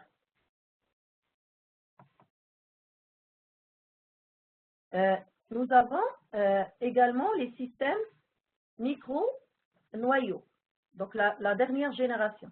C'est des systèmes embarqués réalisés avec plus ou moins de modules, hein, je veux dire plus ou moins de fonctions. Les systèmes embarqués, pourquoi je dis embarqués? Parce qu'ils sont embarqués, hein, donc ils sont installés, embarqués dans des puces. Dans les puces, on trouvera donc le système qui est embarqué enfoui, je veux dire, dans un autre système. Par exemple, je prends un exemple pour que ce soit plus simple. Les téléphones. Donc, votre téléphone, votre GSM, votre smartphone, c'est un système embarqué. Il contient le système d'exploitation adapté au GSM. Donc, sur votre système, vous n'avez pas la même version de Windows, par exemple. Non. Je peux avoir, par exemple, comme je l'indique ici à la fin du slide, Palm OS, Windows CE, hein, ce sont des systèmes d'exploitation micro-noyaux qui sont embarqués dans des systèmes embarqués. Okay? Mais ils ont la particularité, c'est qu'ils sont des systèmes avec plus ou moins de fonctions. Rappelez-vous que j'ai parlé de plusieurs fonctionnalités de système d'exploitation. Et là, ils ont moins ou encore plus de fonctions, soit d'autres fonctionnalités, soit moins de fonctionnalités, donc pour qu'ils soient adaptés à une utilisation micro-noyau. Ils sont donc adaptés, le deuxième puce, ils sont adaptés aux ordinateurs portables et de poche, comme les PDA par exemple ou les PIC. Je donne des exemples. Voilà, on a terminé cette partie, on doit voir quelles sont les classes de systèmes, quels sont les types de systèmes d'exploitation. On a terminé donc l'historique et on va voir comment peut-on classifier les systèmes d'exploitation. Ils peuvent être classifiés selon plusieurs angles ou points de vue. Le premier, c'est les contraintes d'utilisation. Hein? Donc, comment ils sont utilisés. Et là, on peut distinguer quoi? Trois catégories. Les systèmes mono-utilisateurs monotâches, comme MS-DOS, les systèmes mono-utilisateurs multitâches, comme Windows XP, ou Windows tout court, et les systèmes multi-utilisateurs multitâches, comme Unix. Donc, mono-utilisateur monotâche, ça veut dire à la fois, nous avons un seul utilisateur et une seule tâche qui s'exécute, à la fois à un instant donné. Mono-utilisateur multitâche, c'est un seul utilisateur à la fois qui peut exécuter plusieurs tâches simultanément. Là, par exemple, si je prends le cas de Windows, vous, sur vos machines, vous êtes un seul utilisateur, à l'instant à 11 heures, vous êtes un seul utilisateur qui utilise sa machine, mais qui peut exécuter, par exemple, à la fois ouvrir Word, Excel, le navigateur Mail, le navigateur Chrome, par exemple. C'est bon? Et multi-utilisateur multitâche, c'est que nous avons plusieurs utilisateurs à la fois qui exécutent chacun plusieurs tâches simultanément, entre guillemets, le pseudo-parallélisme. Et donc, qui partagent les mêmes ressources matérielles. Et c'est le cas quand vous êtes au niveau du cours logiciel de base, par exemple. Donc, vous accédez tous à la fois, vous vous connectez à la machine Unix et donc vous partagez tous les mêmes ressources matérielles de la machine. Vous partagez le processeur, vous partagez donc la mémoire et tout sur la machine Unix à laquelle vous vous connectez. Mais vous êtes plusieurs utilisateurs, mais chaque utilisateur, il peut exécuter plusieurs tâches à la fois. Donc, c'est le cas d'Unix qui est un système multipartagé. Je passe. On peut aussi classifier les systèmes selon les services qu'ils offrent. Nous avons deux catégories, les systèmes temps réel et les systèmes transactionnels. Les systèmes temps réel sont des systèmes utilisés dans des domaines spécifiques, comme les procédés chimiques, par exemple, ou industriels, la robotique, les centrales nucléaires, et ils sont, pourquoi on les appelle temps réel? Parce qu'ils doivent garantir un temps de réponse critique et court. Hein? Parce que le temps de réponse des tâches, il est critique, il doit être court. On dit que ce sont des systèmes temps réel parce qu'ils doivent réagir et répondre rapidement. Hein? Le cas, par exemple, d'une centrale nucléaire, on ne peut pas tolérer l'erreur. Il faut que ça soit précis, il faut que ça soit rapide, il faut que ça soit, comme je le dis ici, je le montre ici, que ça soit fiable et tolérant aux pannes. On ne peut pas tolérer, par exemple, la panne. On ne peut pas tolérer qu'un système, par exemple, qu'une machine soit en panne et qu'on n'arrive pas à réaliser la tâche parce que ça peut se répercuter sur la... Ça peut se traduire en un réel danger. Donc, c'est critique. Les systèmes transactionnels sont des systèmes de gestion, généralement des systèmes de gestion de bases de données énormes, comme par exemple les systèmes de réservation d'hôtels, réservation de billets d'avion, des systèmes bancaires. Ce sont des systèmes qui ont des bases de données, qui gèrent des bases de données énormes, volumineuses. Et on les appelle systèmes transactionnels parce qu'ils, généralement, ils doivent exécuter ce qu'on appelle des transactions. Et donc, ils doivent garantir des mises à jour sans incohérence. Je m'explique pourquoi je dis transactionnel et pourquoi je parle d'incohérence. Il ne faut pas que ça soit incohérent. Je prends l'exemple de la banque. Nous avons un solde. Chacun, il a un solde.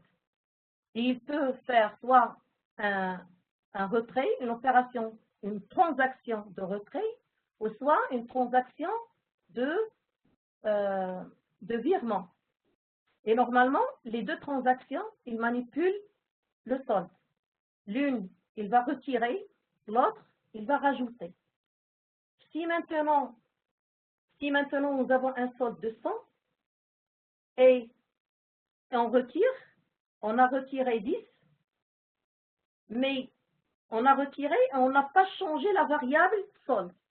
C'était 100 et la transaction, donc il a retiré 10, mais il n'a pas encore changé, enregistré donc la nouvelle valeur.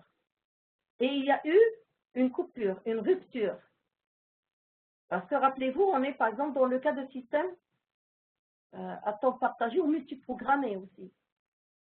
Donc si le quantum expire et on passe par exemple la transaction virement, donc virement qui souhaite rajouter 20 par exemple, il va trouver que le solde c'est toujours 100 et il va mettre 120. Et que lorsqu'on revient à l'autre il va sauvegarder 90 parce qu'il n'avait pas encore sauvegardé 90. Et là il y aura une incohérence. Et on parle de transactions, pourquoi? Parce que les transactions, c'est des portions de code qui sont atomiques et qui doivent normalement, hein, quand je dis atomique, c'est-à-dire le système ne les valide qu'une fois qu'ils sont terminés correctement. Normalement, il ne devrait pas y avoir une rupture. Ce n'est pas uniquement une rupture au niveau système d'exploitation, ce n'est pas la question de quantum, mais même une erreur, par exemple, de panne. S'il y a une panne, normalement, ils sont committés. On dit qu'ils sont committés. Il y a un commit. Si la transaction n'exécute pas le commit, il n'est pas pris en considération. Donc, les modifications, ils sont annulées et on reprend. Donc, voilà, c'était juste pour vous expliquer un petit peu ce que c'est qu'un système transactionnel. Mais retenez que, juste, donc, les systèmes d'exploitation, il y a des systèmes qui sont destinés au système temps réel et d'autres qui sont destinés au système transactionnel. Ils ont des besoins différents. On peut également classifier les systèmes selon leur architecture matérielle. Et là, on distingue les systèmes monoprocesseurs des systèmes parallèles. Un système monoprocesseur, donc c'est un système qui utilise un seul processeur, et donc ce sont des systèmes multiprogrammés et à temps partagé. Hein, c'est comme dans le cas d'Unix, c'est de la multiprogrammation et du temps partagé, le quantum, mais c'est vraiment du pseudo-parallélisme. Pourquoi? Parce qu'on ne peut pas exécuter toutes les tâches à la fois. On ne peut pas exécuter tâche 1, tâche 2, tâche 3 à la fois, en même temps. Il y a un seul processeur et il exécute les différentes tâches par quantum. Il donne un quantum à tâche 1, un quantum à tâche 2, un quantum, puis il revient tâche 1, 2, 3, 1, 2, 3, quantum, quantum. Un quantum, un quantum. C'est clair? Et les systèmes parallèles, là, franchement, là c'est vraiment, c'est du vrai parallélisme parce que nous avons des machines multiprocesseurs. Donc, nous avons un traitement parallèle effectué par plusieurs processeurs à la fois. Et nous avons, par la suite, comme avantage, une grande capacité de traitement et un temps de réponse qui est plus court et plus fiable, c'est rapide. Comme exemple de systèmes qui sont utilisés, les systèmes d'exploitation qui sont utilisés avec les systèmes parallèles, on retrouve, comme vous voyez là, Sun OS 4, Sun OS 5, Solaris 2, et il y a l'Unix aussi, hein, comme exemple. Donc on va terminer, il nous reste je pense 2 slides, on va terminer avec les modes d'exécution. Nous avons en système d'exploitation 2 modes d'exécution. Le mode utilisateur et le mode noyau. Dans le mode utilisateur, c'est un mode qui est réservé à l'exécution des programmes des utilisateurs. C'est-à-dire quand vous écrivez par exemple votre programme C et vous l'exécutez, il sera exécuté en mode utilisateur. Et cela permet, le mode utilisateur, qu'est-ce qu'il permet donc au programmeur? Il permet à l'utilisateur, ou au programmeur plutôt, de modifier des données de son programme. C'est-à-dire, vous pouvez écrire un programme C qui, par exemple, écrit dans un fichier. Donc, vous allez ouvrir le fichier et vous allez modifier les données du fichier, par exemple. Donc, là, quand vous exécutez vos programmes, vous êtes en mode utilisateur. Et d'ailleurs, c'est pour ça qu'on l'appelle non protégé. Pourquoi non protégé? Parce qu'il vous donne accès aux données. Donc, vous pouvez modifier les données de votre programme. Donc, les fichiers dans lesquels vous voulez, par exemple, écrire ou vous voulez supprimer, à partir duquel vous voulez supprimer. Donc, c'est un mode non protégé. Par contre, le mode noyau, c'est un mode qui est protégé et qui est réservé uniquement au système d'exploitation. Là, il y a accès aux codes et données qui sont utilisés par le système. Donc, c'est le système d'exploitation qui va accéder aux données et aux codes, et il peut, excusez-moi, et il peut modifier, il peut apporter des modifications, il peut lire, il peut écrire. Mais c'est le système d'exploitation qui a le droit de faire ça. Parce que c'est le système auquel, c'est uniquement au système qu'on réserve le mode noyau. Donc là, l'exécution en mode noyau. Il y a possibilité, comme j'ai dit, de lecture et écriture sur les ports d'entrée-sortie. Et cela aussi, quel est l'avantage de ce mode noyau? C'est de protéger les données sensibles. Ça permet de protéger les données sensibles. Pourquoi? Parce que ces données sensibles, les données système par exemple, les données du système d'exploitation lui-même, soi-même, ou certaines données sensibles, vous avez sauvegardé par exemple un fichier, il faut que le système vous garantisse la protection de vos données sur le fichier. Et donc là, c'est uniquement le système qui va faire ça. Les données sensibles, ils seront protégées en mode noyau. Et je vais vous expliquer ça, puisque j'ai parlé de fichiers. On va prendre un exemple. Là, par exemple, vous avez un programme C, une application, votre programme, par exemple, et vous avez votre programme C, vous l'exécutez, vous avez fait, par exemple, lire A, lire B, faire A plus B, écrire print, par exemple, print F A plus B la somme, mais à un moment donné, vous faites ça, donc cet exemple, par exemple, rôle égale à fopen, vous voulez ouvrir un fichier. Et pour lire à partir du fichier ou écrire dans le fichier. Là, qu'est-ce qui se passe? Quand vous allez faire fopen, sachez que fopen, par exemple, c'est une fonction prédéfinie dans C, mais c'est une fonction système. C'est-à-dire que c'est une fonction qui sera exécutée par le système d'exploitation. Et donc, quand vous faites fopen, ça veut dire, on dit que vous avez fait un appel, vous avez fait un appel système. Vous appelez le système. Vous voulez exécuter une fonction système. Donc, il y a un appel, vous faites un appel système. Vous êtes là, vous étiez en mode utilisateur. Donc, le mode non protégé. La machine ou le système, qu'est-ce qu'il va faire? Vous allez basculer du mode utilisateur et on passe en mode noyau. Donc, nous avons un trap. Un trap, on va le voir par la suite dans un autre cours. Trap, c'est une interruption logicielle. C'est-à-dire que votre programme va être interrompu pour aller appeler et exécuter une autre fonction qui est la fonction système fopen. Mais qui sera exécutée par qui? Par le système d'exploitation en mode noyau. Et c'est le système d'exploitation qui va aller ouvrir votre fichier et que c'est lui que si vous voulez, si vous demandez une écriture, là aussi c'est une fonction système, c'est le système d'exploitation qui va écrire sur le fichier. OK? Pour protéger donc ces données sensibles. Une fois qu'il termine, on va revenir bien sûr au mode utilisateur. Donc pour récapituler, j'ai parlé là d'appel, donc j'ai expliqué les deux modes, mode utilisateur, les modes d'exécution, mode utilisateur et mode noyau, et j'ai parlé aussi d'appel système. Donc vous l'avez vu, vous l'avez découvert à travers l'exemple, et donc un appel système, c'est tout simplement, on peut dire, c'est une interface entre les programmes utilisateurs, c'est-à-dire les applications, les programmes utilisateurs, et le système d'exploitation. Lorsqu'on fait un appel système, on va switcher, basculer du mode utilisateur, le mode des applications, pour passer au mode noyau qui est réservé au système d'exploitation. Voilà. Donc on termine avec ce dernier slide, on termine ce chapitre.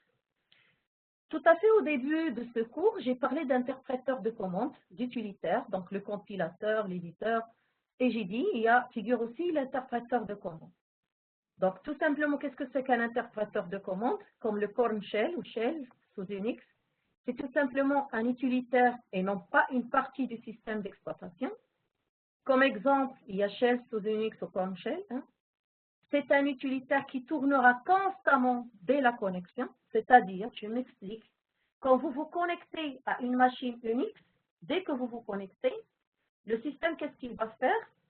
Il va exécuter l'interpréteur de commande. Vous aurez une instance donc, de l'interpréteur de commande du Korn Shell qui va commencer à tourner. Il va tourner constamment, il va tourner tout le temps, il va s'exécuter jusqu'à quand? Jusqu'à ce que vous déconnectez. Quand vous vous déconnectez, son exécution va s'arrêter. Mais sinon, dès que vous vous connectez, Korn Shell commence à s'exécuter pour vous. Et quel est son rôle? Son rôle, il va surveiller. Dès que vous tapez une commande, par exemple ls ou cat ou sort, les commandes Unix que vous tapez, dès que vous tapez une commande, qu'est-ce qu'il va faire lui? Qui est son rôle? Il va faire appel, il va faire un appel système à la fonction correspondante. Donc vous tapez ls, ls c'est une fonction système, lui il va l'appeler. C'est pour ça qu'on l'appelle un interpréteur de commandes, il interprète les commandes. Quand vous tapez ls, il va appeler ls qui est la fonction système, on va passer en mode noyau. Le système donc, va exécuter votre commande et va vous retourner donc le résultat. Voilà. Ainsi prend fin donc, ma présentation. Donc je vais arrêter le partage et par la même occasion, je vais arrêter aussi, je cherche l'enregistrement. Je ne le retrouve plus ici.